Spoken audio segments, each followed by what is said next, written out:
উঁচু একটি পাহাড়, এর নিচে একটি নদী এবং দূরে একটি সূর্য দেখা যাচ্ছে। নদীতে একটি নৌকা আঁকবো। নৌকা আঁকার পর দেখতে অনেক সুন্দর লাগবে, নদীটাও অনেক ভালো লাগবে। এখন আমরা পাহাড়ের গায়ে একটু দাগ আঁকলাম।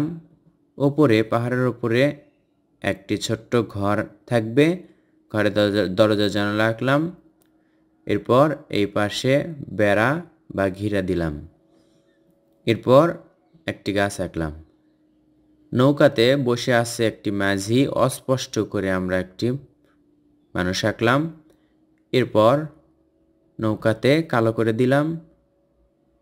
নদীর পানিগুলো দেখুন একটু করে দাগ দিলাম, এতে করে নদীর পানিটা বোঝা যাচ্ছে। সূর্যের পাশে এভাবে করে আমরা দাগ দিব, একটু শেড দিব। এরপর দরজা জানালা একেবারে কালো করে দিব, চালাতে দাগ দিব, গাছেও একটু শেড দিব। এরপর আমরা পাহাড়ের গায়ে একটু করে শেড দিব।